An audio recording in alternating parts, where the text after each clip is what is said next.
A black woman dressed in elegance walks onto a plane. She carries herself with quiet confidence, not arrogance, but the kind of dignity that makes people turn their heads. Yet, instead of being celebrated, she is met with whispers. Judging, eyes, disbelieving stares, she walks toward the VIP section. The seat her ticket clearly says belongs to her, but the moment she tries to sit, an attendant blocks her path. "Excuse me, ma'am, this section is reserved." The woman lifts her ticket, calm but firm. "I know. This is my seat." But the stares intensify. Murmurs ripple. Someone in the back chuckles under their breath. "No way she belongs up here." And that's where the story begins.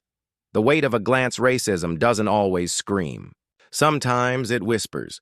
It's in the narrowed eyes, the subtle shake of a head, the seat you're told you don't deserve when you've paid the same price as everyone else. In that moment, this woman wasn't just being told, "You can't sit here." She was being told, "You don't belong. You're less. You are not enough." And that is the invisible wound racism keeps opening in America. This wasn't 1960. It wasn't during Jim Crow. This was today. A history. Written in pain to understand why this moment cuts so deeply, we must remember, America has a long history of telling black people, especially black women, that they don't belong in spaces of power, success, or luxury. Think of Rosa Parks, who dared to sit in a seat society said wasn't hers. Think of little Ruby Bridges, walking into a school surrounded by hate because she dared to believe she deserved education. Every glance of suspicion, every word of dismissal echoes. Centuries of oppression. So when this woman stood in front of that blocked VIP seat, she wasn't just facing one flight attendant. She was facing a legacy of racism that had been centuries in the making. The moment of tension, passengers shifted uncomfortably. Some looked away, pretending not to notice. Others whispered as if the sight of a black woman in the VIP cabin was something unnatural. One man sneered, "She probably sneaked up here. Happens all the time." The woman took a deep breath. She could have lashed out. She could have raised her voice. But she didn't. She stood still, with the quiet strength of someone who had fought too many silent battles to waste energy on another argument. Her ticket still in her hand, she simply said, "This is my seat. You may not want me here, but I belong here." Silence. And then the twist. The tension was suffocating. It felt like the entire plane was holding its breath. And then the sound of heavy footsteps echoed down the aisle. The pilot had entered the cabin. Everyone straightened. Authority had arrived. Surely, they thought, he would resolve the situation quickly by escorting the woman out. But the moment the pilot's eyes met hers, his face broke into a warm, respectful smile. He didn't hesitate. He didn't question. He bowed his head slightly and said in a voice that carried through the plane, "Good afternoon, Ma'am President. Welcome aboard." Shockwaves. Through the cabin, you could feel the air change. The same passengers who had been whispering fell into stunned silence. The same attendant who had blocked her path stepped back, her face pale. The man who sneered looked down at his hands, suddenly ashamed. Because in that instant, every assumption collapsed. The woman they had dismissed, the woman they thought didn't belong, was not only worthy of the VIP section, she was the highest-ranking person on that plane, a black woman, a president. And the truth was undeniable. The deeper lesson now, you might think this is just a story about one woman, one flight, one moment of humiliation turned into respect. But it's bigger than that. This is about how we, as a society, still judge worth by skin color before we see the soul. It's about how easily people assume you don't belong before they even know your name. Racism isn't just about laws. It's about the everyday moments where dignity is denied until status forces it to be acknowledged. And the cruel irony. She had to be president for people to see her worth. But what about every black woman who isn't?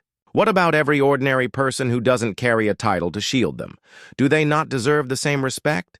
Do they not deserve the same seat? America's mirror. This story is a mirror held up to America. It asks us, why must someone prove extraordinary? Worth before we offer basic respect. Why do we wait for titles before we give dignity? Why is being human not enough? Think about it. If she had been an ordinary teacher, nurse, or mother traveling to see her family, would the outcome have been different? Would the whispers have turned to applause, or would she still be told, "This isn't your place"? The pilot's role. The pilot, in that moment, did more than greet her with respect. He shattered the illusion of superiority that racism thrives on. He reminded everyone that leadership, power, and dignity don't wear one color of skin. They live in every human being, if only we had the eyes to see. His greeting wasn't just to her. It was a silent rebuke to everyone else. Look at the prejudice you carry. Look at how blind it makes you. The quiet power of her response. And what about her? The woman didn't smirk. She didn't gloat. She didn't throw back their prejudice in their faces. She simply nodded, gracefully, as though she had expected no less. That quiet power, that refusal to let hate define her, was the most revolutionary act of all. Because racism wants reaction. It feeds on pain. It wants to see dignity cracked. But when she stood tall, unbroken, she reclaimed more than just a seat. She reclaimed the narrative. A lesson for us.